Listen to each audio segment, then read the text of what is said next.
Hello friends, स्वागत है आप सभी का सी बिब्लिकल आर्ट्स क्लास में। दोस्तों, आज के इस वीडियो में बात करेंगे समाज शास्त्र के बारे में, यानी सोशियोलॉजी। आज ये पहला क्लास है, इसीलिए सबसे पहले क्लास में इंट्रोडक्शन से शुरुआत करेंगे। समाज शास्त्र क्या है, समाज शास्त्र की परिभाषा क्या है, समाज शास्त्र के जनक कौन है, पूरा विस्तार से कंप्लीट यही चर्चा करेंगे। समाज शास्त्र क्या है दोस्तों, आपको बता दें कि ये वीडियो देखने के बाद आपको कोई भी डाउट नहीं रहेगा, क्योंकि आज के इस वीडियो में कंप्लीट आपको बताएंगे। पहले बताएंगे समाजशास्त्र के बारे में, फिर उसके बाद सोशियोलॉजी, दोनों बताएंगे हिंदी और इंग्लिश में, ताकि आप आसानी से समझ पाएं। चलिए शुरुआत करते हैं आज का ये वीडियो। दोस्तों, पहले आप जब किसी शब्द को पढ़िए, अगर उस शब्द का मतलब आपको समझ में ना आए तो उसे दो भागों में डिवाइड कर दिया जाए तो आसानी से समझ में आ जाएगा, जैसे संधि विच्छेद होता है। समाजशास्त्र, इसको अगर समझना है तो उसको मैंने दो भागों में डिवाइड किया है, समाज और शास्त्र। समाज का अर्थ होता है व्यक्तियों का समूह, यानी जो व्यक्तियों का समूह होता है उसी को क्या कहते हैं, समाज कहते हैं। और शास्त्र का तात्पर्य होता है अध्ययन करना या विज्ञान से संबंधित होता है। आगे और डिफाइन करते हैं तो आपको और समझ में आएगा। अभी व्यक्तियों का समूह का तात्पर्य ये होता है जो व्यक्तियों के समूह के बारे में अध्ययन करते हैं उसी को क्या कहते हैं, समाज कहते हैं। अब देखिए, यहाँ पे समाज में जो समाज है वो उसी समाज से सामाजिक बना है, और सामाजिक घटनाओं के बारे में जब अध्ययन करते हैं तो इसी को क्या कहते हैं, समाज कहते हैं। जैसे एग्जाम्पल के तौर पे देखा जाए, अपने समाज का नाम सुना होगा, जैसे आर्य समाज है, ब्रह्म समाज है।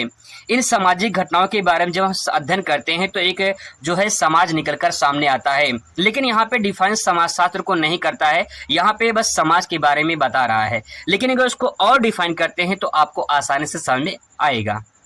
दोस्तों, अगर बात करें समाजशास्त्र के अर्थ की तो समाज में जो समाजशास्त्र है, समाजशास्त्र में समाज का अर्थ पहले देखते हैं, फिर इसके बाद शास्त्र का अर्थ देखेंगे। तो पहले समाजशास्त्र में दो शब्द है, मैंने आपको ऊपर ही बता दिया।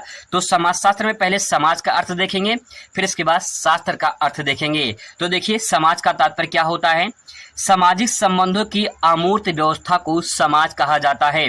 बहुत ही मोस्ट इम्पॉर्टेंट पॉइंट दोस्तों मैंने यहाँ पे नोट डाउन किया है कि सामाजिक संबंधों की जो अमूर्त व्यवस्था है उसको क्या कहते हैं, समाज कहते हैं।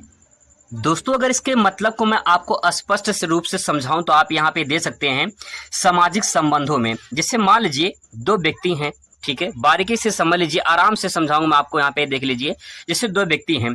अब इन दो व्यक्तियों में क्या है, कोई संबंध है, कोई रिलेशन है, ठीक है, कोई प्रेम भावना है इनमें।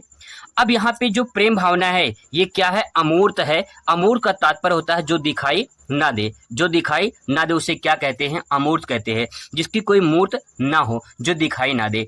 तो यहाँ पे ये व्यक्ति तो दिखाई दे रहे हैं, ये दोनों व्यक्ति दिखाई तो दे रहे हैं, लेकिन इनमें जो भावनाएं हैं, जो संबंध है, जो प्रेम भावना है, जो रिलेशनशिप है वो दिखाई नहीं देता है, वो अमूर्त होता है। तो ऐसे सामाजिक संबंधों की जो अमूर्त व्यवस्था होती है उसे समाज कहते हैं। व्यक्तियों का समूह तो होता है दोस्तों, व्यक्तियों का समूह तो होता है, लेकिन उनमें जो संबंध होता है वो जब दिखाई ना दे तो उससे हम क्या कहते हैं, समाज कहते हैं। इसीलिए इसे अमूर्त कहा गया है। आई होप आपको ये पॉइंट समझ में आया होगा। आगे मैं थोड़ा और स्पष्ट कर दूं आपको, जिसको कोई मूर्त ना हो, मतलब जिसकी कोई मूर्त ना हो, जो कोई दिखाई ना दे, उससे क्या कहते हैं, अमूर्त कहते हैं। और ऐसा ही समाज क्या कहलाता है, समाज कहलाता है। ठीक है, यहाँ पे एक चीज और देख सकते हैं, यहाँ पे वास्तविक संबंधों से यहाँ पे बने हुए व्यक्तियों के संगठन को एक समाज कहा जाता है। जैसे आर्य समाज है, ब्रह्म समाज है। यहाँ पे एक बात कहा गया है कि व्यक्तियों को जो संबंध से बने व्यक्तियों को जो संगठन होता है, भाई जो व्यक्ति होते हैं उनके व्यक्तियों का एक संगठन बनता है, गुट बनता है। जो वो गुट बनता है उससे एक समाज के रूप में जाना जाता है, जैसे आर्य समाज है, ब्रह्म समाज है। दोस्तों, जो मैं परिभाषा को बता रहा हूं आपको कहीं भी जल्दी मिलेगा नहीं, इसलिए समझने की कोशिश करिएगा। यहाँ पे देखिए कहा गया है, समाज अमूर्त होता है लेकिन एक समाज मूर्त होता है। दोनों बातें बहुत ही मोस्ट इंपॉर्टेंट है, अच्छे से समझने की कोशिश करिए। मैंने आपसे कहा कि यहाँ पे जो मैंने आपको परिभाषा बताया, जो सामाजिक संबंधों की व्यवस्था होती है वो कैसी होती है, अमूर्त होती है। और ऐसी व्यवस्था को समाज कहा जाता है जो दिखाई ना दे। तो वही बात यहाँ पे कहा गया है, समाज क्या है, अमूर्त होता है। लेकिन आर्य समाज है, ब्रह्म समाज है, जो इनका संगठन बना हुआ है ये मूर्त होता है, ये दिखाई देता है, क्योंकि इनमें एक उद्देश्य होता है उस संगठन बनाने का, एक उद्देश्य, एक पर्पज होता है, एक लक्ष्य होता है उनका संगठन बनाने का। तो दिखाई देता है, ऐसा समूह ऐसा समाज दिखाई देता है। इसीलिए से कहा गया है एक समाज जो होता है मूर्त होता है, लेकिन केवल समाज अमूर्त होता है। एक समाज के रूप में आर्य समाज ब्रह्म समाज को समझ सकते हैं। आई होप दोस्तों कि ये बात आपको समझ में आया होगा। अब इसकी थोड़ी सी परिभाषा मैं आपको बता दूं। यहाँ पे देखिए, समाज ऐसा संबंध है, समाज ऐसा संबंध है जिनसे कि लोग परस्पर जुड़े रहते हैं। सामाजिक संबंधों को देखा नहीं जा सकता, अर्थात वे अमूर्त होते हैं। वही बात दोस्तों यहाँ पे लिखा गया है परिभाषा में कि समाज जो होता है ऐसा संबंध होता है जिनसे लोग परस्पर जुड़े रहते हैं। आपस में जुड़े तो रहते हैं, लेकिन वो जुड़ना उनको दिखाई मतलब समाज को दिखाई नहीं देता है। तो ऐसे संबंध को क्या कहते हैं? समाज के नाम से जाना जाता है, क्योंकि समाज कैसा है? अमूर्त होता है। समाजशास्त्र के जनक के रूप में अगस्ट कॉम्टे को आप ध्यान में रखेंगे। ये भी एक नंबर में सवाल पूछ लेता है कि समाजशास्त्र के जनक कौन है, तो अगस्ट कॉम्टे समाजशास्त्र के जनक है। दोस्तों मैंने आपको अभी जो बताया ये हिंदी में बताया है। अब यहाँ पे ये समझते हैं कि जो सोशियोलॉजी शब्द है इसकी उत्पत्ति कहाँ से हुई है, क्योंकि यहाँ से एग्जाम में सवाल बनते हैं। दोस्तों थोड़ा बारीकी से समझने की कोशिश करेंगे तो आपको बहुत स्पष्ट रूप में मैं समझाने की कोशिश करूंगा। हिंदी में समाजशास्त्र कहते हैं, सोशियोलॉजी अंग्रेजी शब्द है। जो यहाँ पे सोशियोलॉजी अंग्रेजी शब्द है, ये अंग्रेजी शब्द कहाँ से आया है तो आपको बता दें। सोशियो जो शब्द है ये लैटिन भाषा का शब्द है, और जो लॉजी शब्द है ये ग्रीक भाषा का शब्द है। आपको मैं थोड़ा सा इसको स्पष्ट करूं। जैसे हम लोग भारत देश में रहते हैं, भारत में जो सबसे ज्यादा भाषा बोली जाती है वो हिंदी होती है। ऐसे ही यूरोप महाद्वीप पे सबसे ज्यादा जो भाषा बोली जाती है वो लैटिन भाषा है, और लैटिन भाषा ही जो है ये सोशियो जो शब्द है ये लैटिन भाषा से लिया गया है। ऐसे दोस्तों यहाँ पे एक देश है जिसका नाम है ग्रीस। एक देश है जिसका नाम है ग्रीस। इसे यूनान के नाम से भी जाना जाता है। ये यूनान या यूनानी बोलते हैं, मतलब यहाँ वहाँ के जो रहने वाले लोग होते हैं उसे यूनानी बोलते हैं। तो यहाँ पे चाहे ग्रीस कहें या यूनानी कहें, यहाँ पे जो देश है ग्रीस, इसमें जो भाषा बोली जाती है वो ग्रीक भाषा बोली जाती है। तो जो सोशियोलॉजी शब्द है ये दो भाषाओं का शब्द है, एक तो लैटिन दूसरा ग्रीक। और यही सवाल 2023 में पूछा गया है बोर्ड पेपर में कि सोशियोलॉजी किन दो शब्दों से मिलकर बना है, तो एक लैटिन शब्द दूसरा ग्रीक शब्द। अब इसको समझते हैं कि यहाँ पे जो लैटिन शब्द है यह है सोशियस, इसका मतलब होता है समाज, और यहाँ पे लोगोज इसका अर्थ होता है शास्त्र या विज्ञान। इन्हीं जो सोशियोलॉजी शब्द है ये दो शब्दों से मिलकर बना है, एक सोशियो दूसरा लॉजी।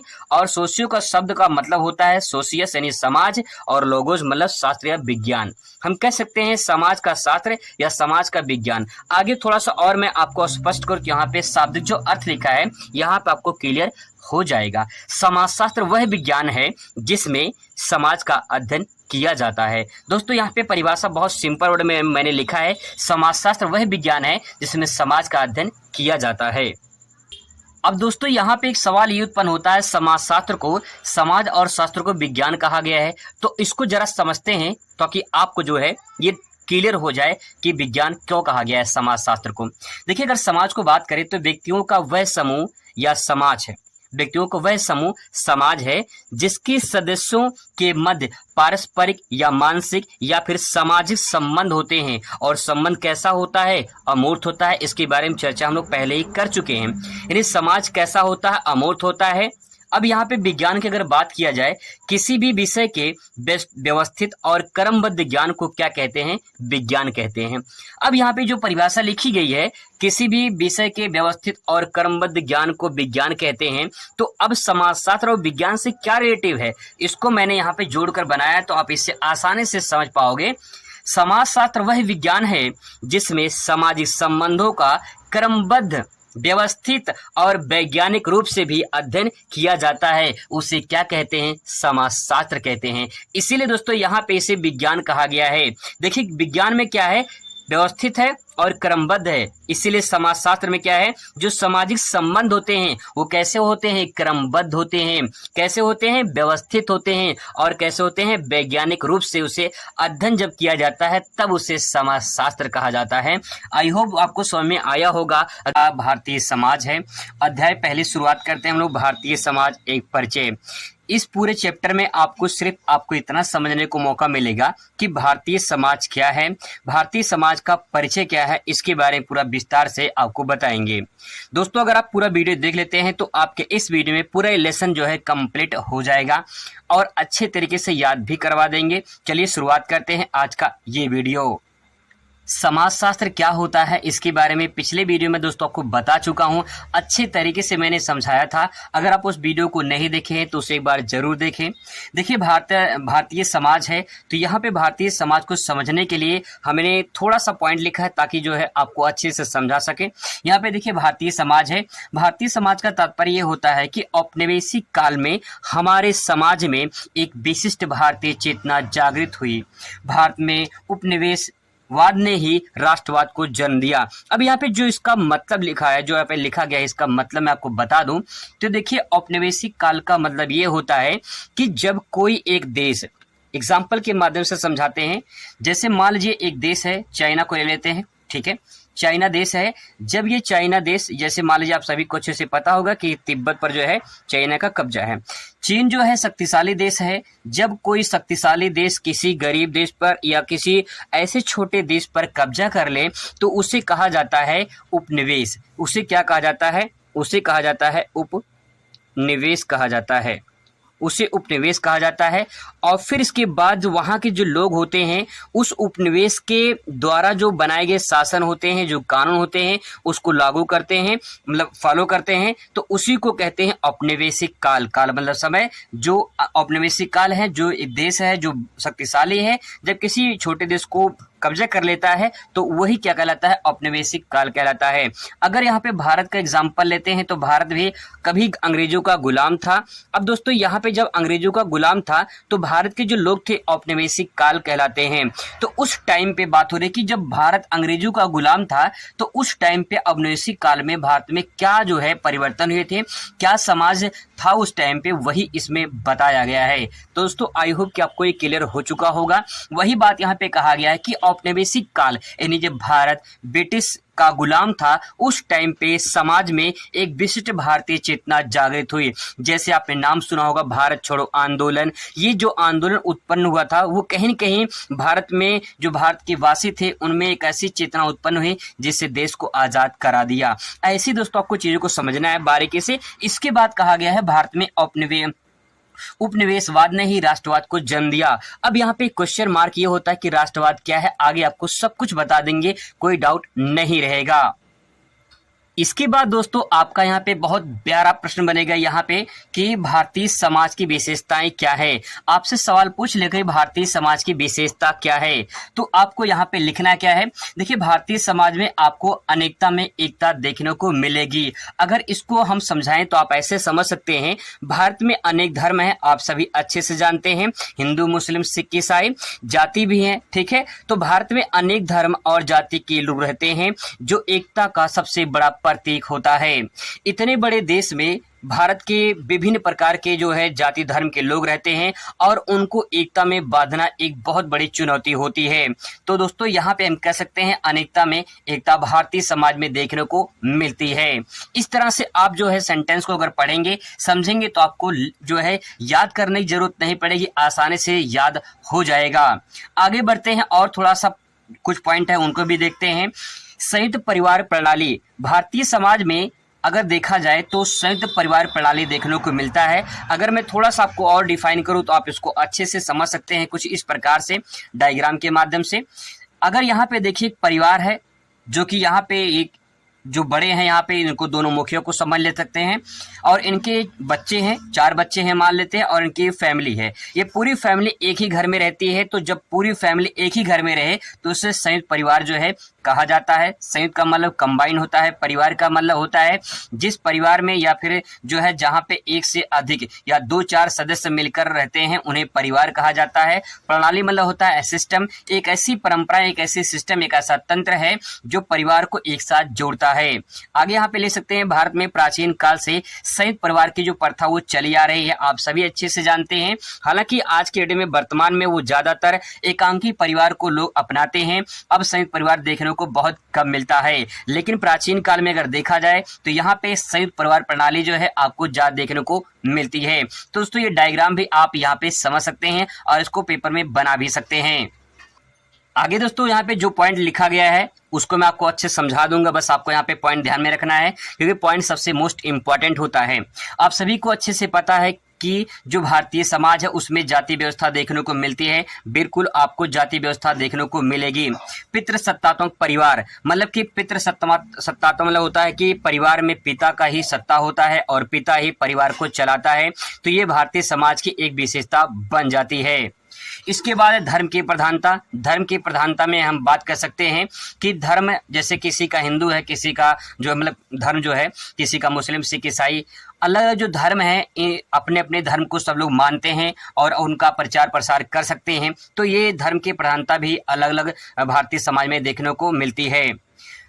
इसके बाद जो है, जो भारतीय हमारा समाज है वो कृषि पे डिपेंड ज़्यादातर होता है, क्योंकि भारत एक कृषि प्रधान देश है। तो भारतीय जो समाज है वो ज़्यादातर कृषि क्षेत्रों से संबंधित होता है।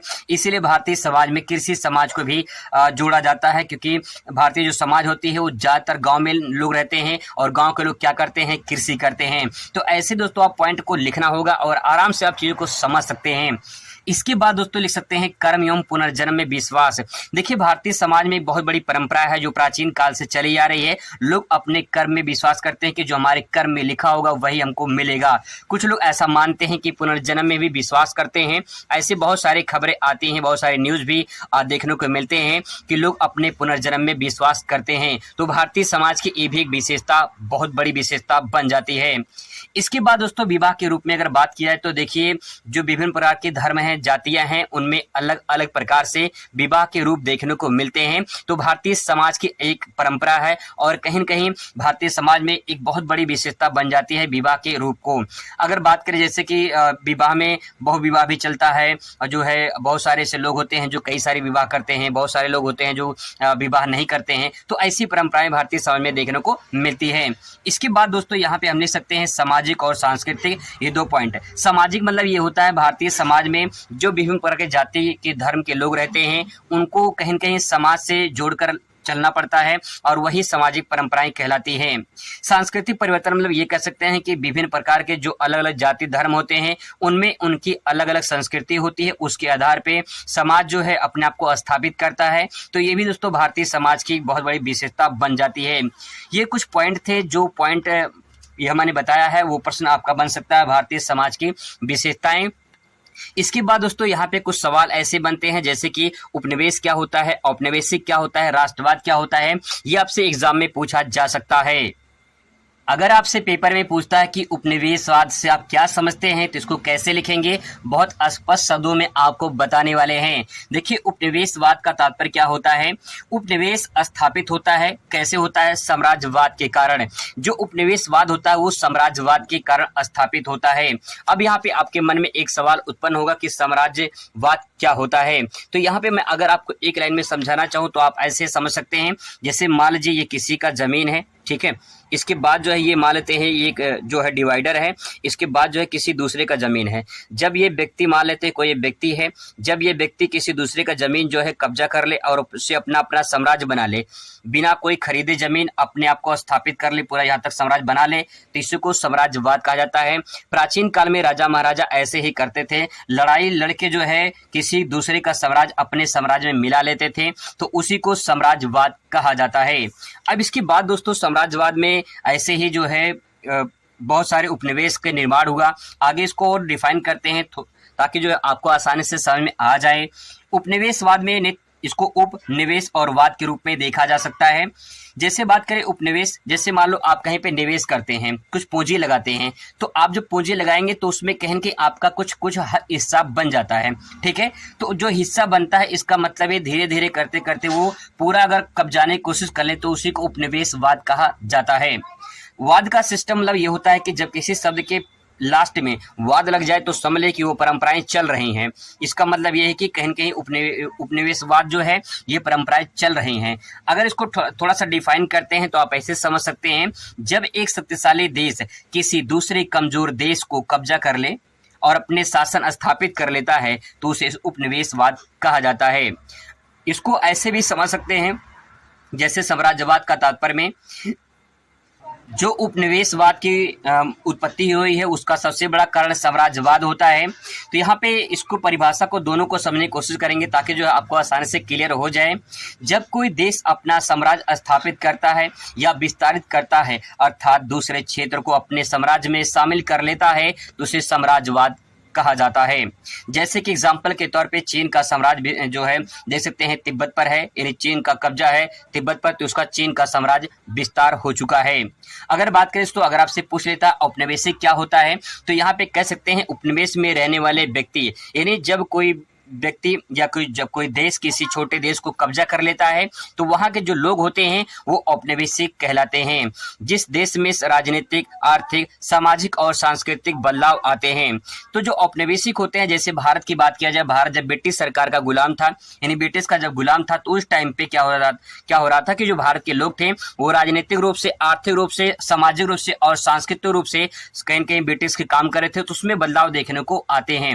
मतलब दोस्तों आपको सिंपल वर्ड में अगर मैं एक लाइन में कह दूं तो औपनिवेशिक में जब भारत में ब्रिटिश सरकार था तो उस टाइम पे राजनीतिक, आर्थिक और सामाजिक सांस्कृतिक रूप से कई सारे बदलाव हुए थे। यहाँ पे दोस्तों बहुत ही मोस्ट इंपॉर्टेंट क्वेश्चन बन सकता है कि राष्ट्रवाद क्या होता है। राष्ट्रवाद को समझाने से पहले मैं आपको यहाँ पे राष्ट्र के बारे में थोड़ा सा बता दूं, इसके बाद आपको आसानी से चीजें समझ में आ जाएंगी। अगर राष्ट्रवाद की बात किया जाए तो सबसे पहले आपको समझना होगा कि राष्ट्र क्या होता है। यहाँ पे समझने की कोशिश करते हैं। राष्ट्र, जब व्यक्ति अपने राष्ट्र के प्रति समर्पित हो तो उसे क्या कहते हैं? राष्ट्र कहते हैं।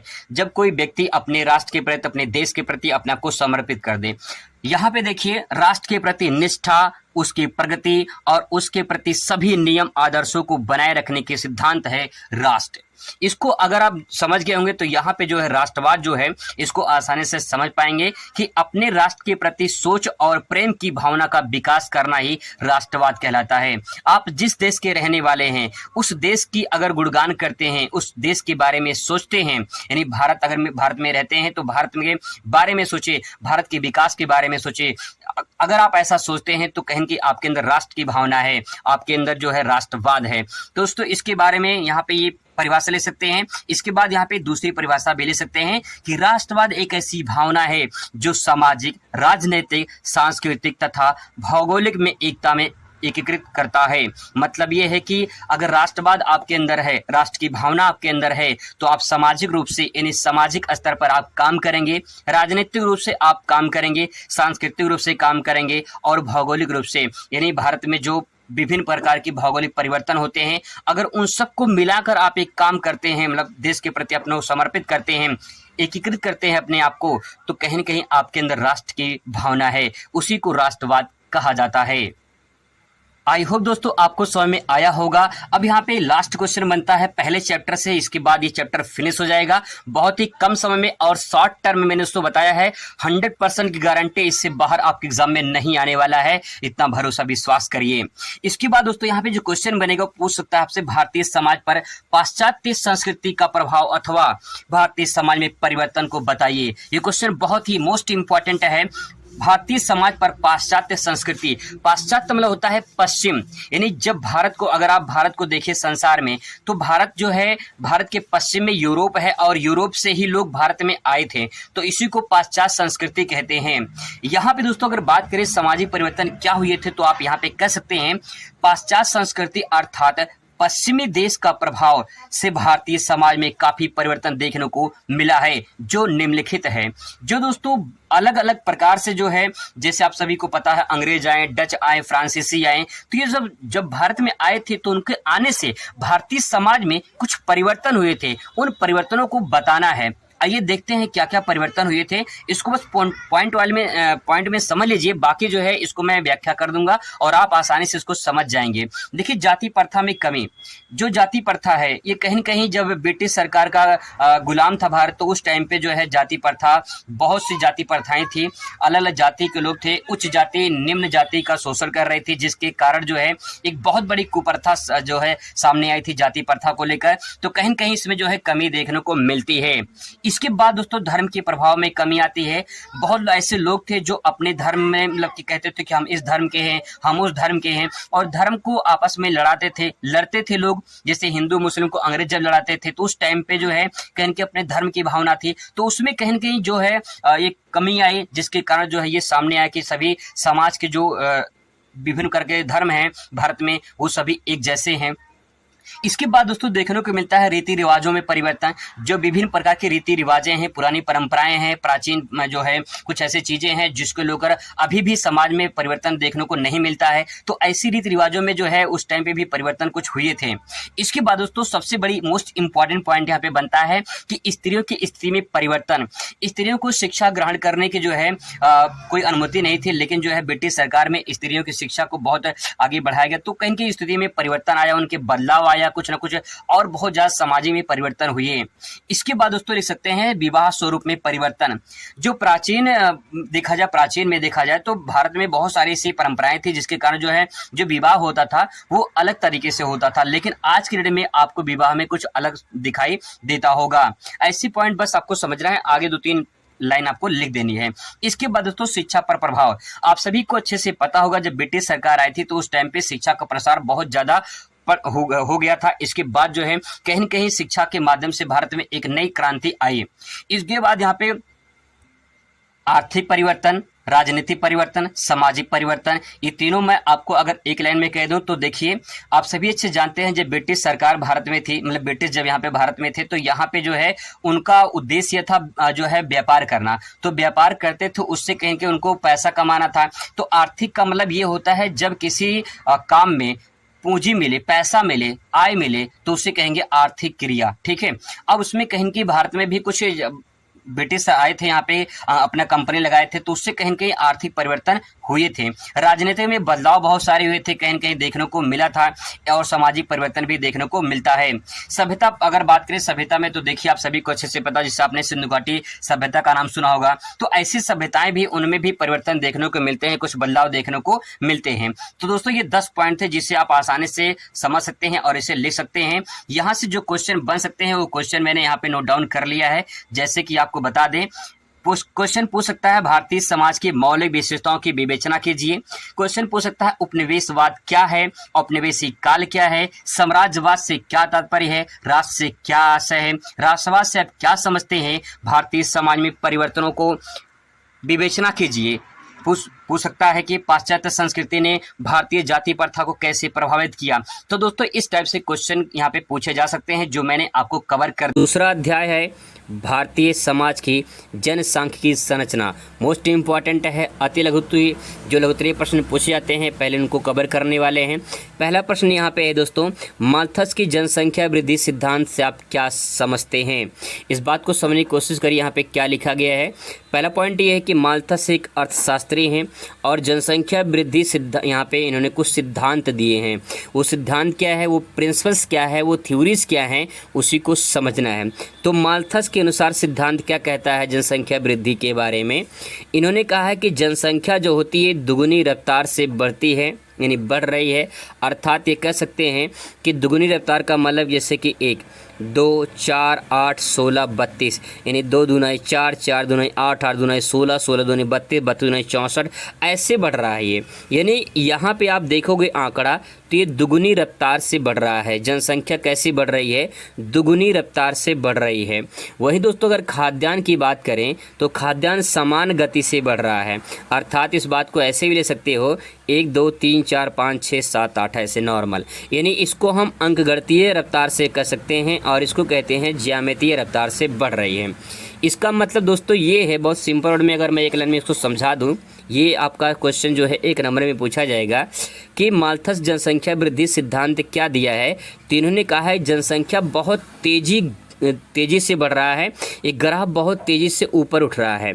लेकिन अगर खाद्यान्न की बात करें, खाद्यान्न जो है वो बहुत जो है नॉर्मल वे में चल रहा है, वो जो है उतनी गति से नहीं बढ़ रहा है जितनी जनसंख्या बढ़नी चाहिए। अब सवाल यहाँ पे ये है, जनसंख्या अगर ऐसे ही बढ़ेगी तो खाद्यान्न की कमी होगी, और खाद्यान्न की कमी होगी तो आप जानते हैं फिर आगे क्या समस्याएं उत्पन्न हो सकती हैं। तो बस आपको इतना लिखना है कि जनसंख्या वृद्धि सिद्धांत में जो है माल्थस का क्या विचार था, क्या सिद्धांत था उनका। इसके बाद जो है यहाँ पे आंसर फिनिश हो जाएगा। इसके बाद दोस्तों अगला प्रश्न यहाँ पे है कि जन्म दर से आप क्या समझते हैं। मोस्ट इम्पॉर्टेंट प्रश्न है, जन्म दर से क्या समझते हैं, बहुत कई बार पूछा गया है। इसका आंसर आप ऐसे ले सकते हैं, जन्म दर हेडिंग डालेंगे और लिखेंगे प्रति हजार जनसंख्या पर जीवित जन्म लेने वाले बच्चों की संख्या को जन्म दर कहा जाता है। अब दोस्तों यहाँ पे जो परिभाषा कही गई है आप सिंपल वर्ड में समझ सकते हैं कि प्रति हजार जनसंख्या पे जितने बच्चे जन्म लेते हैं जीवित, ध्यान रखेंगे जीवित जन्म लेते हैं, उनकी संख्या को जन्म दर कहा जाता है।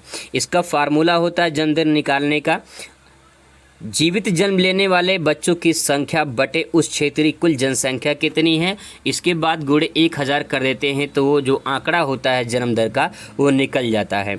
आप इसको एक लाइन में से समझ सकते हैं कि प्रति हजार जनसंख्या पर जितने बच्चे जीवित जन्म लेते हैं उनकी संख्या को जन्म दर कहा जाता है।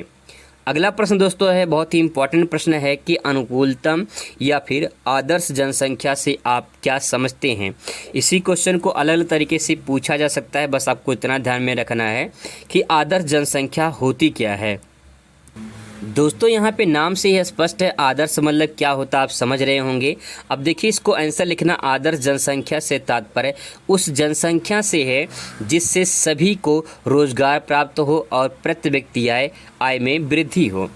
यहाँ पे दोस्तों जो परिभाषा लिखी गई है उसमें कहा गया है कि एक आदर्श जनसंख्या, यानी जो जनसंख्या तीव्र गति से बढ़ती है वो तीव्र गति से ना बढ़कर एक नॉर्मल वे में बढ़े, जितनी आवश्यकता है, जितनी खाद्यान्न है, अगर उसके आधार पे जनसंख्या बढ़ती है तो हो सकता है कि समस्या आगे कोई उतना ना आए। लेकिन यहाँ पे कहा गया है आदर्श जनसंख्या के बारे में या अनुकूलतम जनसंख्या के बारे में, तो जनसंख्या उतनी हो जितना सबको रोजगार मिल जाए और प्रति व्यक्ति आय भी उनका अच्छा हो, तो उसे आदर्श जनसंख्या कहा जाता है। प्रोफेसर रॉबिन्स ने कहा है, एक अर्थशास्त्री हैं जिनका नाम है प्रोफेसर रॉबिन्स, इन्होंने कहा है आदर्श जनसंख्या उसे कहते हैं जिससे अधिकतम उत्पादन संभव होता है। मतलब ये है कि इन्होंने कहा है कि जनसंख्या उतना होना चाहिए कि जितना उत्पादन हो और उसको दोनों को तालमेल या अनुकूल बना रहे। कहीं की जनसंख्या जितनी होगी, जितने संसाधन होंगे उनके अनुसार जो है संसाधन और जनसंख्या दोनों का तालमेल बना रहेगा, और कहीं न कहीं जब तालमेल बना रहेगा तो आने वाले दिनों में कोई समस्या उत्पन्न नहीं होगी। इसी को आदर्श जनसंख्या के नाम से जाना जाता है। अगला प्रश्न दोस्तों यहाँ पे है, चौथा प्रश्न है, जनसंख्या वृद्धि से आप क्या समझते हैं या जनसंख्या विस्फोट से आप क्या समझते हैं। बहुत ही इंपॉर्टेंट प्रश्न है, बहुत सिंपल वर्ड में आप इसे लिख सकते हैं, किसी भी क्षेत्र में निश्चित समय के दौरान लोगों की संख्या में वृद्धि या परिवर्तन को जनसंख्या वृद्धि कहते हैं। इस बात को आप एग्जाम्पल से समझ लीजिए। जैसे आपका कोई गांव है, आपका कोई क्षेत्र है, कोई नगर है, कोई प्रदेश है, कोई भी क्षेत्र मान लेते हैं, एक क्षेत्र है, उस क्षेत्र में मान लेते हैं कि 5000 लोग रहते हैं। 5 साल बाद उसको उस गांव का सर्वे होता है तो वहाँ पे देखा जाता है कि वहाँ 50,000 लोग हो जाते हैं। तो 5000 से 5 साल में जो 50,000 जनसंख्या हो रही है, यानी बढ़ रही है, इसी बढ़ना को क्या कहते हैं, जनसंख्या वृद्धि कहते हैं। कहीं की जनसंख्या में परिवर्तन हुआ है तो इस परिवर्तन को ही जनसंख्या वृद्धि कहते हैं। यहाँ पे एक निश्चित क्षेत्र है और एक निश्चित समय है, इस समय के दौरान जनसंख्या यहाँ बढ़ी हुई है तो इस जनसंख्या बढ़ी हुई को जनसंख्या वृद्धि के नाम से जाना जाता है। और इसी को जनसंख्या अगर तेज़ी से बढ़ जाए तो इसे जनसंख्या विस्फोट भी कहा जाता है। दोस्तों यहाँ पे लास्ट प्रश्न है, 5 प्रश्न यहाँ पे कवर करेंगे हम लोग।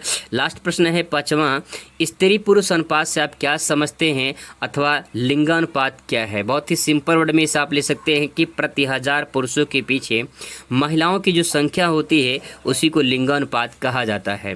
जब आप एग्ज़ाम हॉल में बैठे रहना तो वहाँ पर ये देखना कि आपके कमरे में कितने जो है गर्ल्स हैं और कितने वहाँ पर बॉयज़ हैं।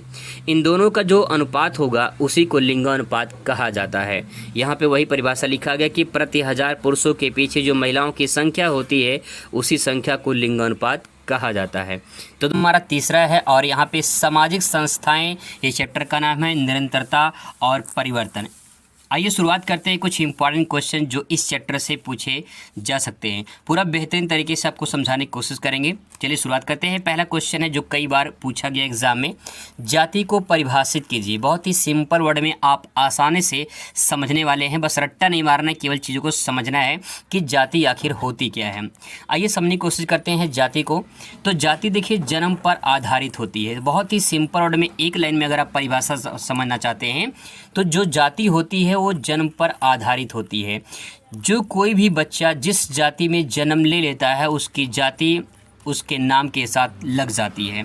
मतलब ये सिंपल वर्ड में कहा जाए, कोई भी बच्चा चाहे जिस जाति में जन्म ले लेता है उसकी जो जाति जिसमें वो जन्म लेता है, जिस जाति में लेता है उसी जाति की जो है नाम उसके साथ जुड़ जाती है। तो सिंपल सा वर्ड है यहाँ पे दोस्तों कि जाति जो है वो जन्म पर आधारित होती है। यहाँ से एक क्वेश्चन इसमें से बहुविकल्पी भी पूछ सकता है कि जाति किस पे आधारित होती है। तो जाति जन्म पर आधारित होती है। अब जाति जो शब्द है ये आया कहाँ से, इसको थोड़ा समझने की कोशिश करते हैं। जाति जो शब्द है हमारे पास ये हिंदी शब्द है, ये आया है इंग्लिश शब्द के कास्ट से, जो अंग्रेजी शब्द के कास्ट से आया है। सवाल है कि ये कास्ट शब्द आया कहाँ से, तो ये कास्ट शब्द आया है पुर्तगाली शब्द के कास्टा से, जिसका अर्थ होता है नस्ल, प्रजाति या भेद। ये सवाल यहाँ पे दोस्तों ये पूछा जा सकता है आपसे कि जाति किस भाषा का शब्द है, तो आपका जवाब होगा जाति एक पुर्तगाली भाषा का शब्द है। क्योंकि जो है जाति पहले कास्टा जो है प्रयोग किया गया पुर्तगाल में, और फिर इसके बाद कास्टा से बना कास्ट, और फिर कास्ट से बना जाति। ये परंपरा देखिए कैसे आई है हमारे सामने जाति शब्द हिंदी में। तो यहाँ पे पहले कास्ट, पहले कास्टा, फिर इसके बाद कास्ट, फिर इसके बाद जाति शब्द आई है। जाति का तात्पर्य होता है नस्ल, प्रजाति या भेद। एक लाइन में बस आप यहाँ पे और समझ सकते हैं कि जाति जो है वो जन्म पर आधारित होती है तथा रक्त संबंधी भी होता है। क्योंकि जिस जाति में या फिर जिस परिवार में कोई बच्चा जन्म लेता है उस माँ बाप के जो रक्त संबंधी होते हैं, कहीं के रिलेशन जुड़ जाता है। एक बेटा, एक बेटी, एक भाई, एक बहन, पिता, माता, सब कुछ जो है कहीं के रक्त संबंधी बनता चला जाता है। तो जाति जन्म पर आधारित होती है और रक्त संबंधी होता है। आई होप दोस्तों आपको क्लियर हो चुका होगा। इसके बाद यहाँ पे एक परिभाषा भी देंगे मजूमदार के अनुसार। मजूमदार ने कहा है कि जाति एक बंद वर्ग है। जाति एक बंद वर्ग का मतलब क्या है, बंद तो समझ में आ रहा है ना। बंद का मतलब ये होता है कि भैया चारों तरफ से बंद हो, तो जाति भी तो बंद है। अगर आपकी जो जाति है, जैसे मान लीजिए किसी की जाति ए है, तो उस जाति के अनुसार ही काम करेगा, वो ए जाति के अनुसार काम करेगा। कोई अगर मान लेते हैं बी जाति का है तो बी जाति के अनुसार काम करेगा। यानी जो जाति है वो कहीं न कहीं एक बंद वर्ग की तरह रहता है, क्योंकि उसी जाति के अनुसार ही वो काम करने के लिए लोग समाज उसको प्रेरित करती है।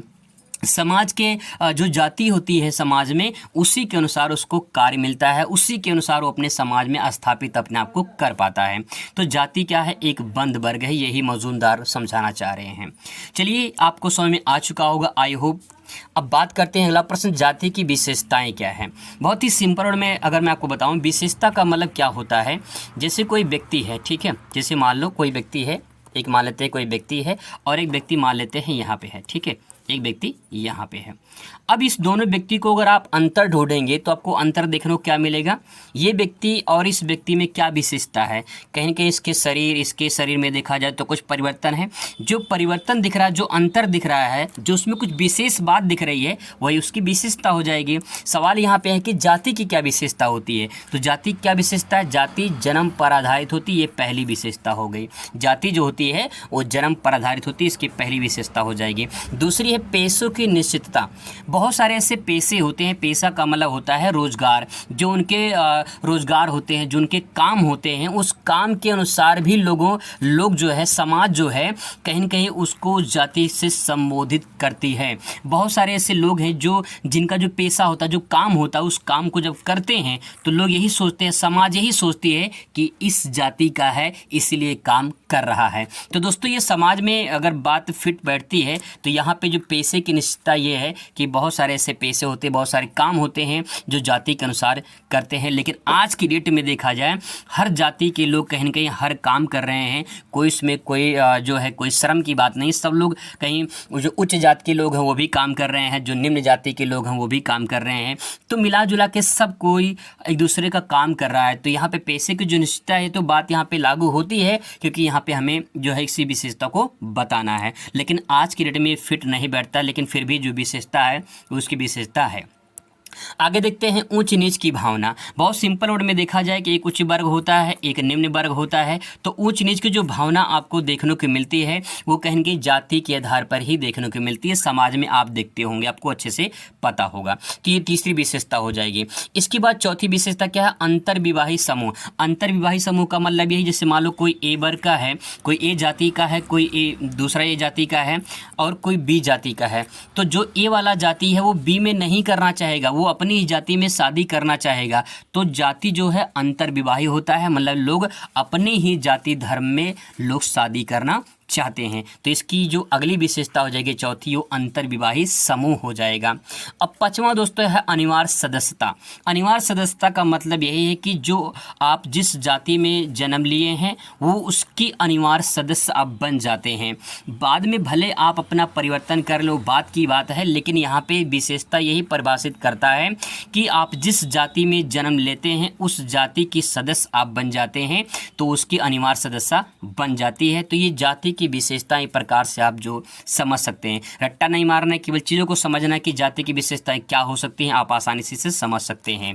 क्वेश्चन नंबर तो अगला देखते हैं, जनजाति को परिभाषित कीजिए। ये सवाल अगर आप एग्जाम में देखते हैं तो इसको कैसे लिखेंगे? बहुत ही सिंपल वर्ड में जनजाति को हेडिंग डालेंगे और लिखेंगे जनजाति का अर्थ किसी भी भूभाग पर निवास करते हैं। जैसे कोई भी भूभाग है, मान लो वहाँ पे जो लोग निवास करते हैं उनके जो रहन सहन होते हैं, उनकी जो संस्कृति होती है वो थोड़ा अलग होती है अन्य समाज से। तो जनजाति का तात्पर्य होता है कि जनजाति किसी भी भूभाग पर निवास करते हैं तथा विकास की दृष्टि से काफ़ी पिछड़े होते हैं। उनके जो रीति रिवाज होते हैं वो अलग होते हैं, उनकी संस्कृति अलग होती है, तो उसे क्या कहते हैं? जनजाति के नाम से जाना जाता है। ज़्यादातर देखने को आपको जो है पहाड़ी पठारी बेल्ट में ये सब देखने को मिलते हैं, जो थोड़ा सा जंगली क्षेत्र के मतलब कि जो जंगल वाले क्षेत्र हैं उस वाले क्षेत्र में ज़्यादातर देखने को मिलते हैं। हालांकि अब तो समाज में बहुत सारे लोग जो है जनजाति देखने को मिलते हैं। तो यहाँ पे जनजाति बस इतना समझ जाइए कि जनजाति का मतलब ये होता है कि ये लोग जो है किसी न किसी जो रूप से विकास में पिछड़े होते हैं, इनके रीति रिवाज, इनकी संस्कृति अलग पहचान होती है इनकी, तो उसे जनजाति के नाम से जाना जाता है।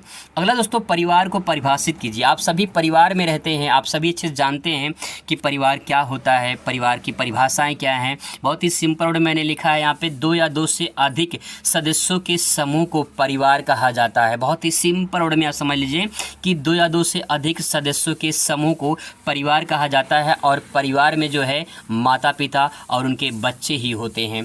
बहुत सारे ऐसे लोग होते हैं जो ये मानते हैं कि इसे मान लो एक परिवार है, परिवार में जो है मान लेते हैं उसमें चाचा चाची भी हैं, बुआ भी हैं, तो ये सब लोग सोचते हैं कि जो है ये सब परिवार हैं। ऐसा नहीं है, वो परिवार के सदस्य हैं। परिवार में दोस्तों सिर्फ जो है माता पिता होते हैं और उनके बच्चे होते हैं, और बच्चों में अविवाहित बच्चे जो होते हैं वही परिवार कहलाता है। बाकी जो बुआ होते हैं, जो चाचा चाची होते हैं, जो अन्य लोग होते हैं, सदस्य होते हैं, वो परिवार के सदस्य होते हैं, जिसे संयुक्त परिवार के नाम से जाना जाता है। अगर आपसे सिंपल सा परिवार का परिभाषा पूछे तो आप इतना लिख सकते हैं, दो या दो से अधिक जो समूह का सदस्य होता है, मतलब सदस्यों का जो समूह होता है उसे परिवार कहा जाता है। परिवार में माता पिता और उनके अविवाहित बच्चे होते हैं, उसे परिवार कहा जाता है।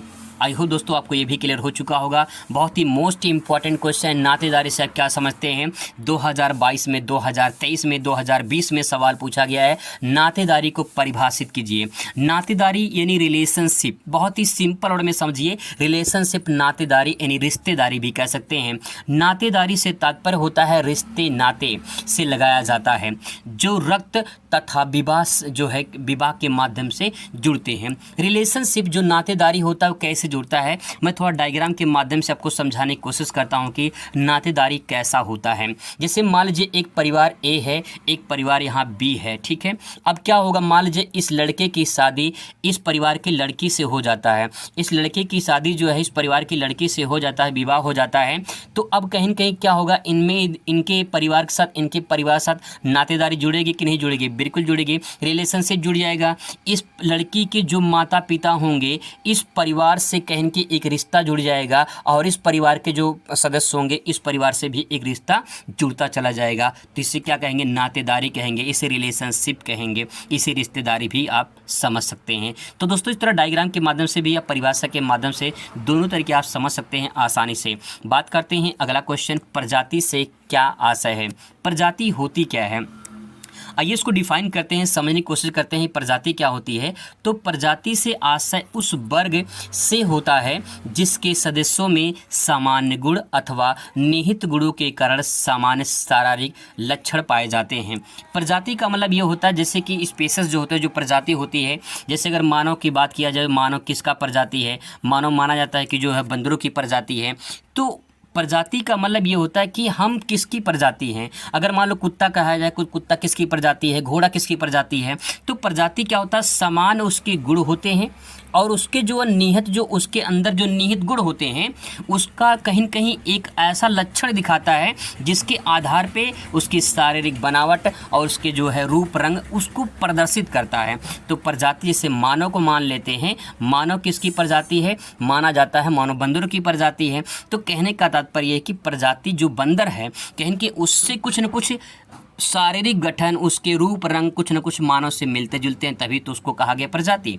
तो इसीलिए दोस्तों प्रजाति का तात्पर्य होता है कि जो सदस्य होते हैं उसके समान गुण होते हैं, या तो उसमें जो निहित गुण होते हैं, जो क्वालिटीज़ होती है, उसके आधार पे जो उसके शारीरिक गठन होते हैं, उसके बनावट के आधार पे प्रजाति को तय किया जाता है। ठीक है, आई होप दोस्तों क्लियर हो चुका होगा आपको कि प्रजाति का मतलब ये होता है कि जो समूह होते हैं, जो सदस्य होते हैं, उनको जो समान गुण होते हैं, या फिर जो उनमें निहित जो गुण होते हैं, उनके अंदर जो गुण होते हैं, उनके शारीरिक बनावट, उनके लक्षण के आधार पे जो है प्रजाति का निर्धारण किया जाता है। अगला दोस्तों क्वेश्चन है, परिवार की विशेषताएं बताना है। परिवार को परिभाषित हम लोग कर चुके हैं, अब इसकी विशेषताएं क्या है। देखिए विशेषताएं का मतलब मैं बता चुका हूं कि विशेषता क्या होती है। विशेषता का मतलब कुछ खास बात उसमें होना चाहिए। तो परिवार में ऐसे क्या होता है, उसकी क्या विशेषताएं हैं। परिवार में देखिए पति पत्नी होते हैं, पति पत्नी का संबंध होता है, बिल्कुल होता है।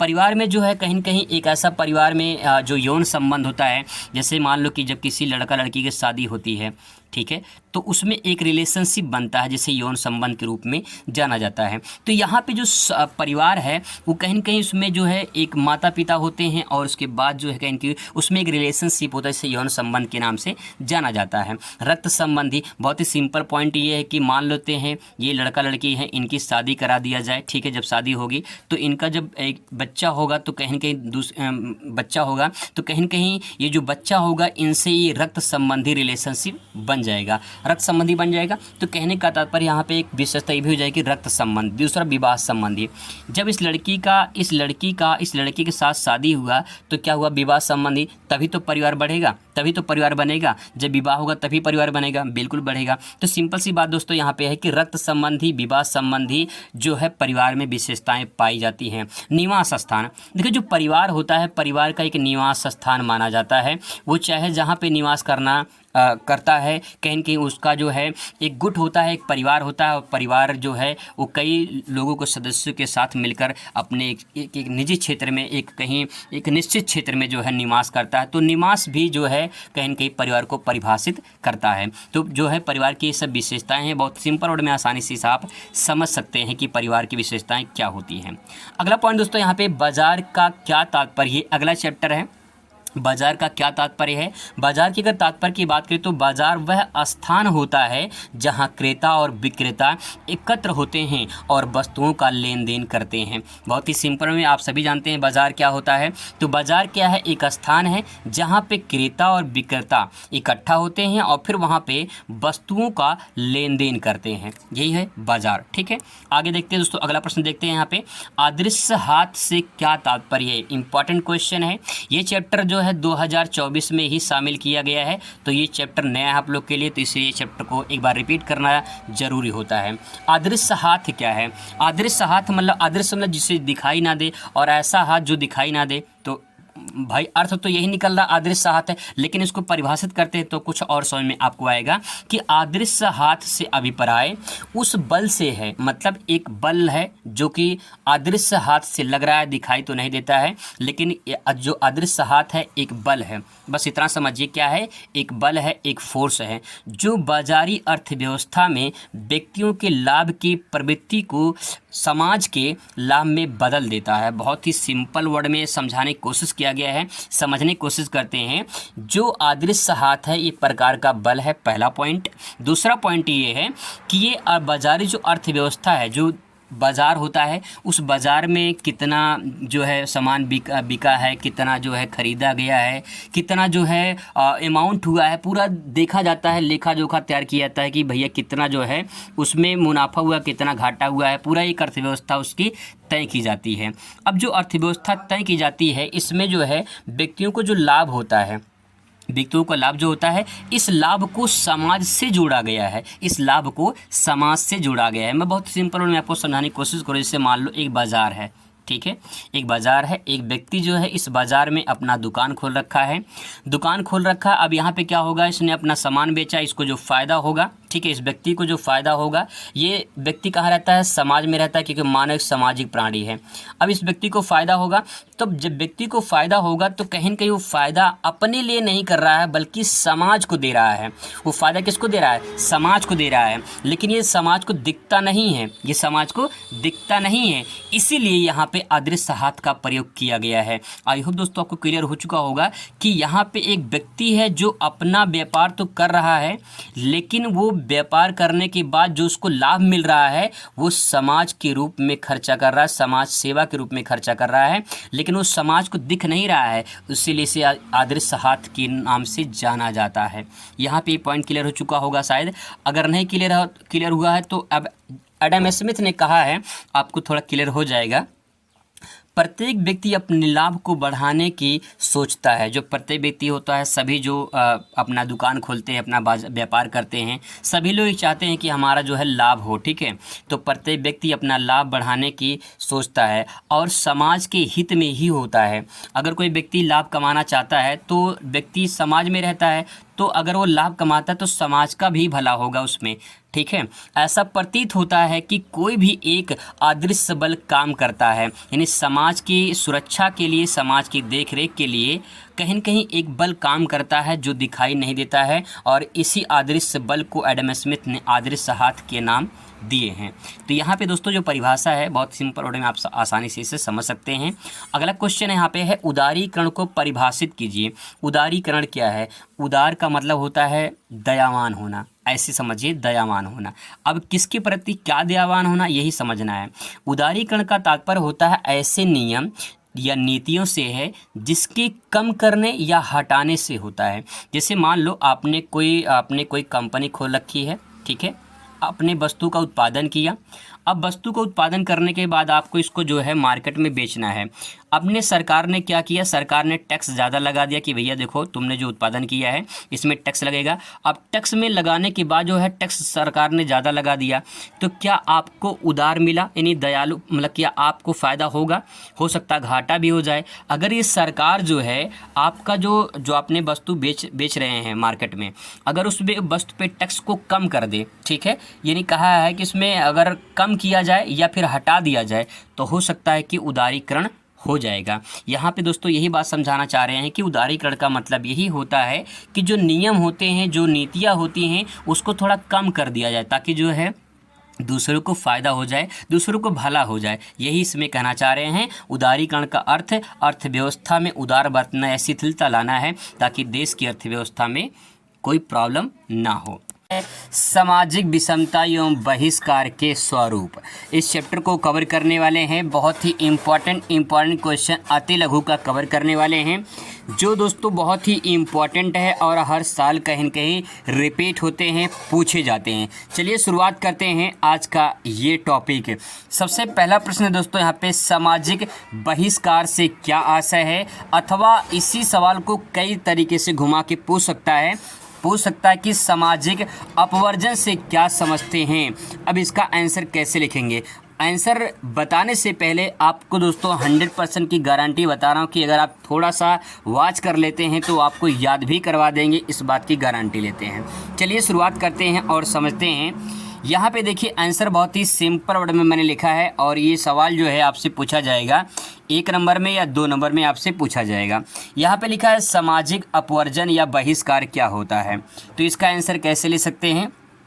सामाजिक बहिष्कार से आशय उन सामाजिक तौर तरीकों से होता है जिनके माध्यम से समाज के किसी व्यक्ति या समूह को समाज से घुलने मिलने से रोकता है। अब दोस्तों इस बात को थोड़ा सा समझने की कोशिश करेंगे कि जो सामाजिक बहिष्कार है, बहिष्कार का मतलब क्या, यानी जैसे मान लेते हैं एक समाज है, ठीक है, ये समाज है और ये समाज के लोग किसी भी व्यक्ति को बहिष्कार कर देते हैं, यानी इसकी गलती क्या है, इस गलती के कारण जो है इसको समाज से दूर अगर भगा देते हैं कि भाई तुम समाज से दूर हो, तुम समाज के लायक नहीं हो, तो उससे कहते हैं सामाजिक बहिष्कार या उसे अपवर्जन के नाम से जाना जाता है। यानी अगर एक लाइन में इसे आप समझना चाहते हैं तो समाज जो होता है वो किसी भी व्यक्ति को उसकी गलती के कारण जो है समाज अपने में उसे शामिल नहीं करता है, घुलने मिलने से रोकता है, उसे सामाजिक बहिष्कार या अपवर्जन के नाम से जाना जाता है। आई होप दोस्तों आपको क्लियर हो चुका होगा। अब बात करते हैं अगला प्रश्न। अगला प्रश्न है दिव्यांग से आप क्या समझते हैं? दिव्यांग या विकलांग भी आपसे सवाल पूछ सकता है कि विकलांग या दिव्यांग क्या होता है, अब उसको परिभाषित कीजिए। तो दिव्यांग या विकलांग ऐसे व्यक्ति जो किसी कारणवश शारीरिक रूप से अपंग या विकलांग होते हैं, उन्हें दिव्यांग कहा जाता है। तो दोस्तों वहाँ पे जो है ये जो विकलांग शब्द है, ये विकलांग किसी व्यक्ति को, मान लो कोई व्यक्ति जो है वो विकलांग है, ठीक है, कोई व्यक्ति जो है वो विकलांग है, तो अगर इस व्यक्ति को विकलांग ना कहकर इसको दिव्यांग कहा जाए तो ये ज़्यादा आदर्श नाम लगता है विकलांग की अपेक्षा दिव्यांग।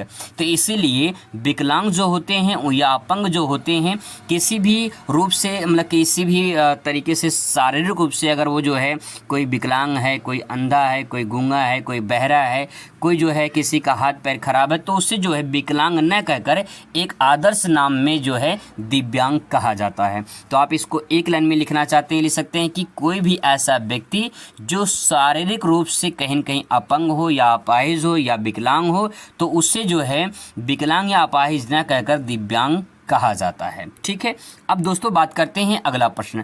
अगला प्रश्न है सामाजिक स्तरीकरण क्या है, परिभाषित कीजिए। ऐसा सवाल आपसे पूछ सकता है, तो इसका आंसर क्या लिखेंगे?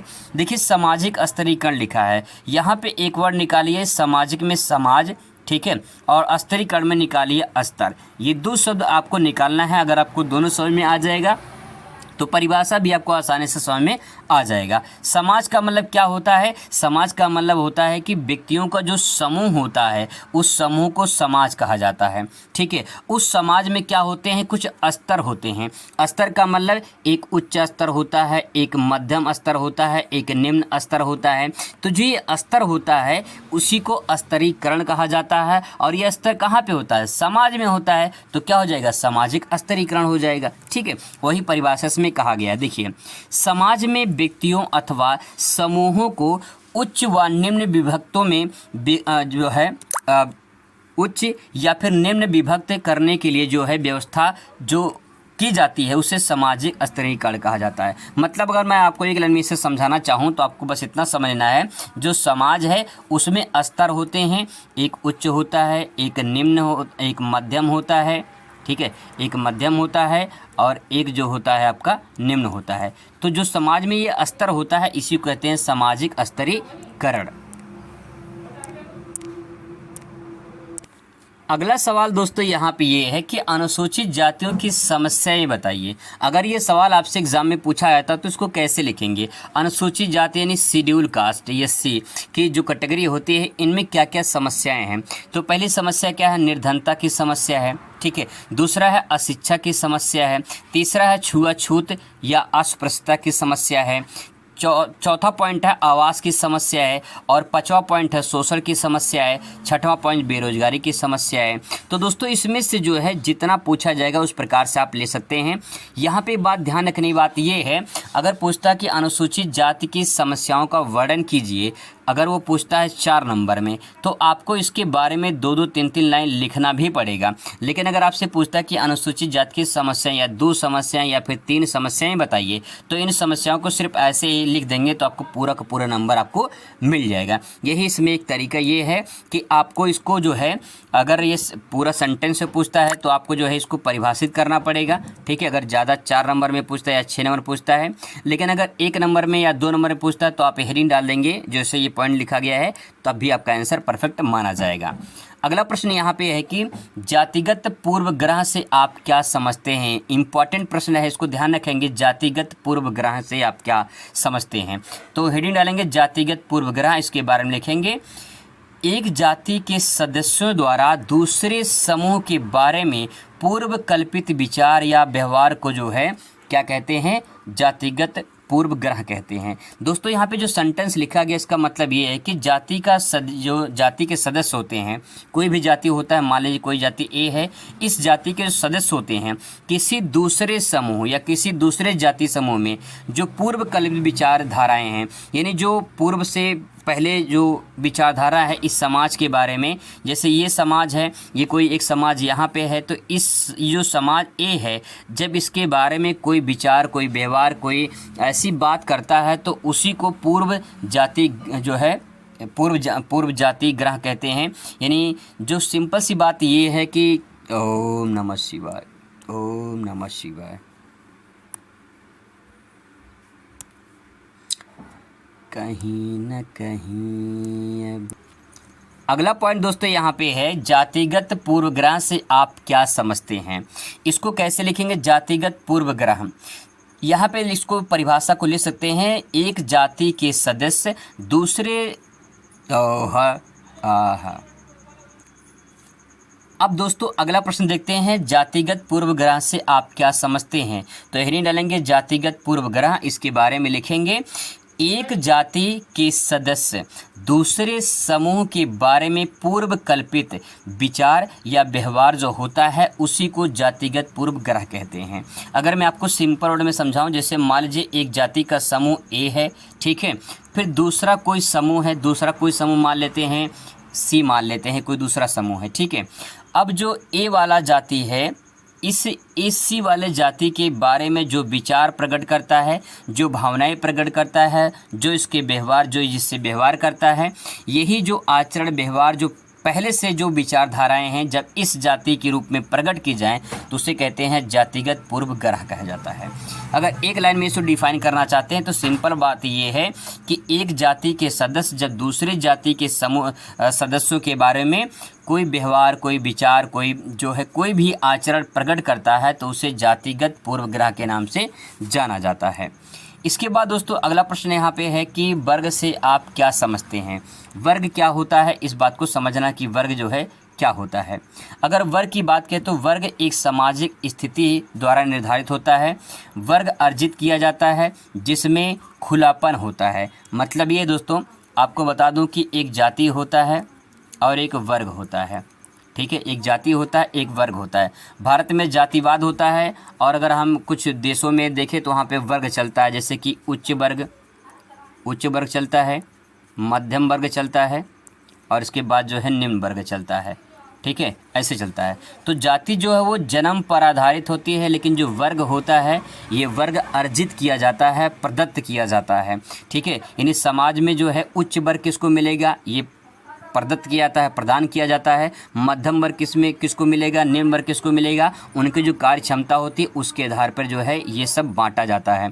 तो जाति जो होता है वो वर्ग पर आधारित होता है, जाति जो होता है वो जन्म पर आधारित होता है, और वर्ग जो होता है ये अर्जित किया जाता है। वही यहाँ पे कहा गया, वर्ग सामाजिक स्थिति है जो जिसे निर्धारित होता है, वर्ग अर्जित किया जाता है यानी प्राप्त किया जाता है, जिससे जो है खुलापन होता है। खुलापन मतलब कि इसमें जाति जो होता है एक बंद वर्ग है, जैसे जो जाति जिसकी है, जैसे मान लो कोई ए जाति का है तो उसी ए जाति की कैटेगरी में ही रहेगा। लेकिन अगर कोई वर्ग में रहता है तो वर्ग खुलापन होता है, वर्ग जो है किसी भी कैटेगरी में किसी भी रह सकता है, चाहे उच्च वर्ग में रहना चाहता है, उच्च वर्ग में, मध्यम वर्ग में, निम्न वर्ग में, चाहे जिसमें रहना चाहता है तो वर्ग वाले रह सकते हैं। यही इसमें अंतर होता है जाति और वर्ग में। 100% आपको मैं याद करवाने की पूरी गारंटी लेता हूँ। समाजशास्त्र कैसे पढ़ते हैं, कैसे याद होता है, लिखने का तरीका क्या होता है, बोर्ड पेपर में कॉपी कैसे लिखते हैं, 100 में 100 नंबर कैसे आपको मिलेगा, पूरा सब कुछ बताया जाएगा। फिलहाल आपको इस वीडियो में मोस्ट इम्पॉर्टेंट क्वेश्चन कवर करवाने वाला हूँ। दोस्तों आपका जो समाजशास्त्र का पेपर होने वाला है 2024 में बोर्ड परीक्षा में, उसमें कुछ इंपॉर्टेंट क्वेश्चन जो बार बार रिपीट होते हैं उन्हीं क्वेश्चनों को मैंने कवर किया है। तो चलिए शुरुआत करते हुए समझने की कोशिश करते हैं कि समाजशास्त्र पढ़ते कैसे हैं। एक बात बस इतना समझ लीजिए, समाजशास्त्र में समाज की बातें होती हैं और समाज में घटित जो घटनाएं होती हैं उन्हीं के बारे में अध्ययन करना होता है, जो वैज्ञानिक पद्धति से होता है, कुछ सामाजिक दृष्टि से होता है। आइए समझने की कोशिश करते हैं कि कैसे हम इस प्रश्न को तैयार कर सकते हैं, जो काफी बार जो है एग्जाम में पूछे गए हैं और बहुत ही मोस्ट इंपॉर्टेंट क्वेश्चन मैंने सेलेक्ट किया है। चलिए शुरुआत करते हैं आज का बेहतरीन वीडियो। दोस्तों यहाँ पे क्वेश्चन आपके सामने है, क्वेश्चन देख सकते हैं, जनसांख्यिकी संबंधी सिद्धांतों एवं संकल्पनाओं का वर्णन कीजिए। इसी क्वेश्चन को अथवा करके पूछ सकता है, माल्थस के जनसंख्या सिद्धांत की विवेचना कीजिए। तो अगर आपसे ऐसा सवाल पूछता है, चाहे जनसांख्यिकी संबंधी सिद्धांत जो है, संकल्पनाएं हैं, वो आपसे पूछ ले, चाहे किसी का नाम देकर माल्थस के जनसंख्या सिद्धांत का पूछ लेता है, ये इंपॉर्टेंट है, इसीलिए मैंने माल्थस का यहाँ पे लिखा है। अब इसको लिखने का तरीका क्या है, यहाँ पे आप दे सकते हैं, माल्थस के जनसंख्या सिद्धांत आप हेडिंग डालेंगे और इनके बारे में थोड़ा सा लिखेंगे। कैसे लिखेंगे, रॉबर्ट थॉमस जो है, यहाँ पे थॉमस लिखा हुआ है, थॉमस का नाम है, इनका नाम है थॉमस रॉबर्ट माल्थस ने 1798 ईस्वी में, कब 1798 ईस्वी में जनसंख्या सिद्धांत पर एक लेख लिखा था।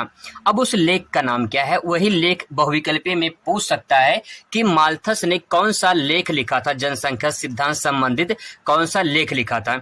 लेख का नाम है an essay on the principle of population. इन्होंने जो है ये लेख लिखा था, इसी का प्रतिपादन किया था, कब 1798 में। 1798 में जो है इस सिद्धांत का प्रतिपादन किया था।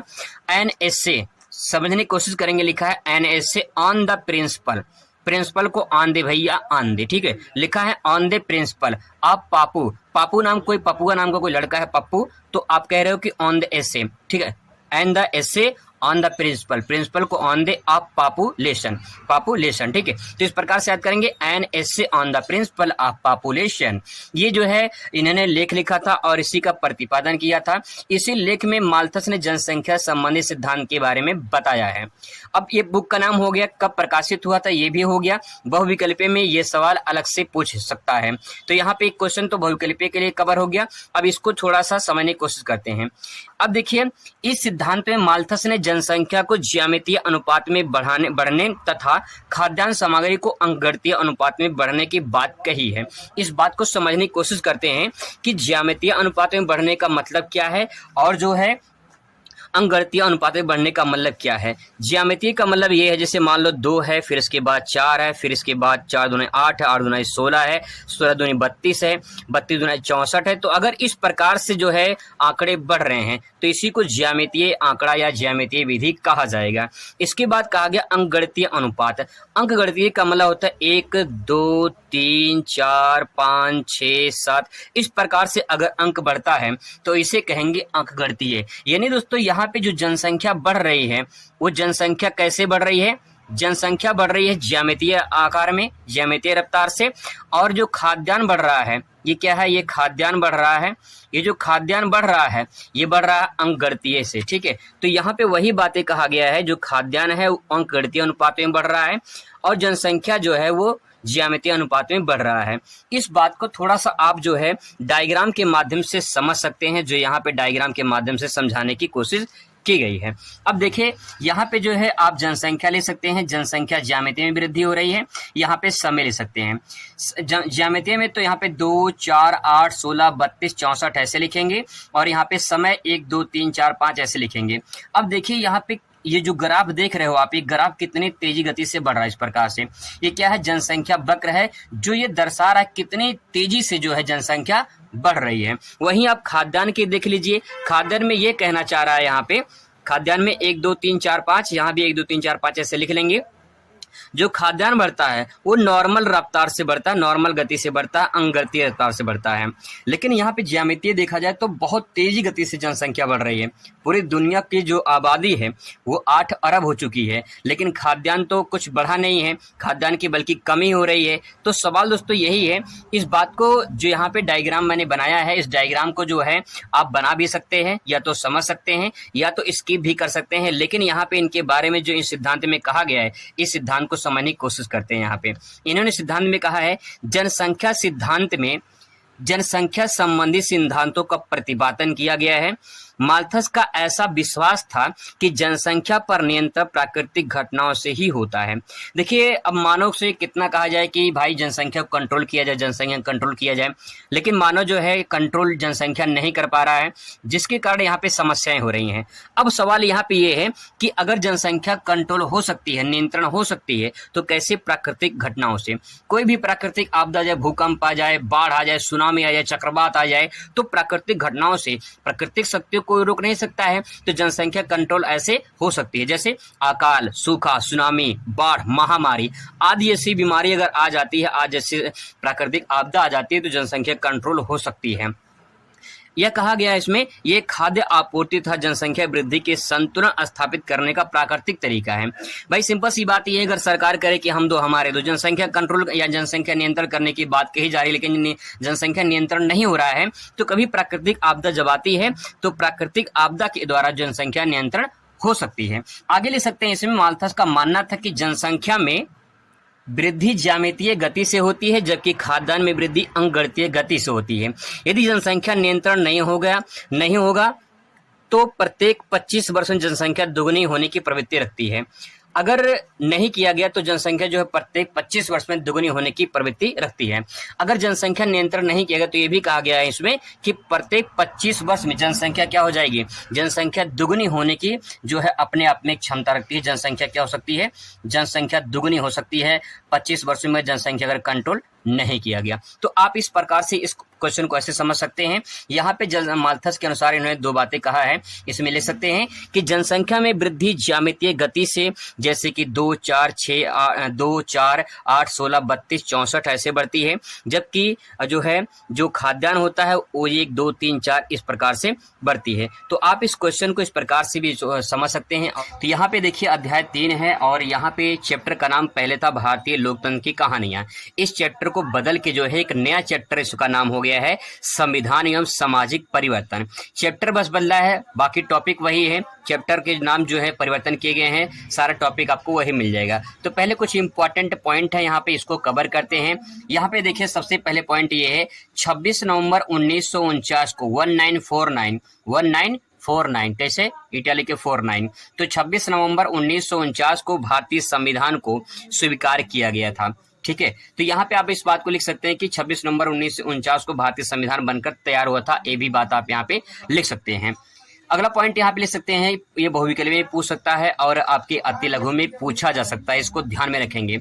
संविधान के 73वें संशोधन में 20 लाख से अधिक जनसंख्या वाले प्रत्येक राज्यों में त्रिस्तरीय पंचायती राज प्रणाली लागू की थी। ये क्वेश्चन पूछा गया है, बहुत ही मोस्ट इंपॉर्टेंट है आपसे पूछ लेगा किस संशोधन में, किस संविधान के किस संशोधन में त्रिस्तरीय पंचायती राज व्यवस्था लागू की गई थी, तो 73वें संविधान संशोधन में पंचायती राज व्यवस्था लागू की गई थी। मोस्ट इंपॉर्टेंट, तो पिछली बार पूछा गया था 2023 में ही, इंपॉर्टेंट है, इसको ध्यान में रखेंगे। अगला पॉइंट है यहाँ पे, संविधान के किस अनुच्छेद में पहली बार पंचायती राज के संवैधानिक परिस्थिति का प्रदान किया गया है। तो संविधान की किस अनुच्छेद में पहली बार पंचायती राज, सवाल वही है, बस घुमा दिया है प्रश्न का उत्तर, बस थोड़ा सा यहाँ पे आपको समझना है कि क्या पूछना चाह रहा है। तो आंसर क्या हुआ, 73वें संविधान संशोधन में। सवाल दोस्तों यहाँ पे सेंटेंस में लिखा है, इसको यहाँ प्रश्न के रूप में पूछ सकता है कि संविधान किस अनुच्छेद में पहली बार पंचायती राज संवैधानिक परिस्थिति प्रदान की गई थी।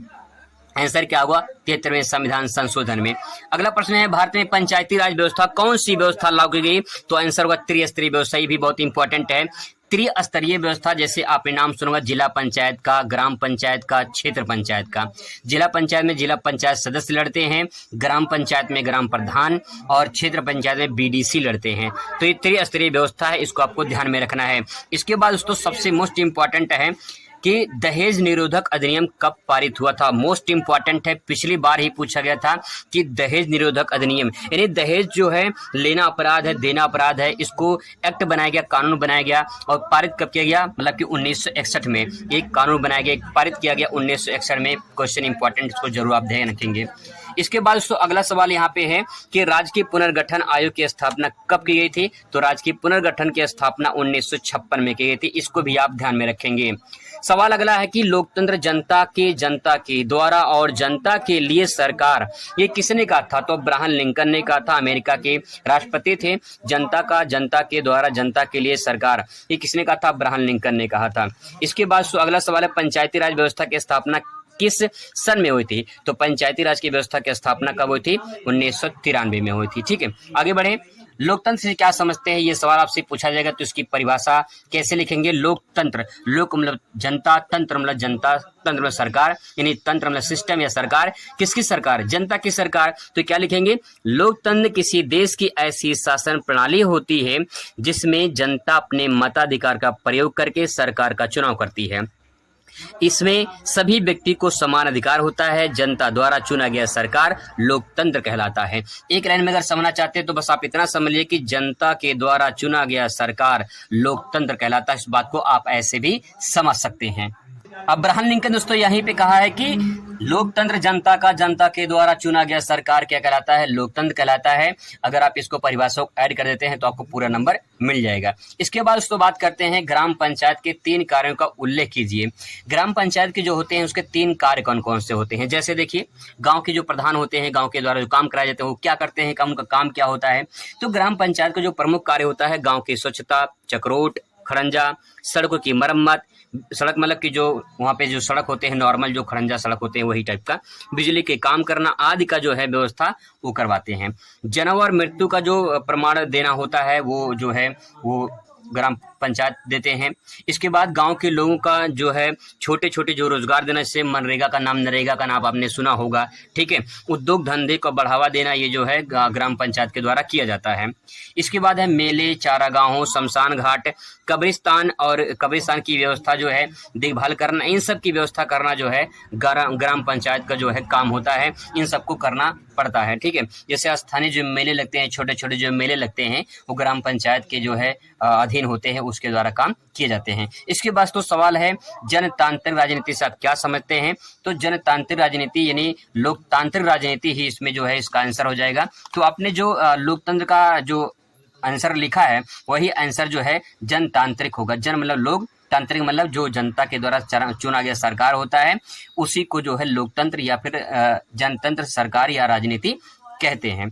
इसके बाद दोस्तों बहुत ही मोस्ट इंपॉर्टेंट क्वेश्चन है, दबाव समूह क्या अर्थ है अथवा दबाव समूह की अवधारणा क्या है। ये काफी इंपॉर्टेंट है, इसको हम अगली वीडियो में कवर करेंगे। मिलते हैं नेक्स्ट वीडियो में। Thanks for watching.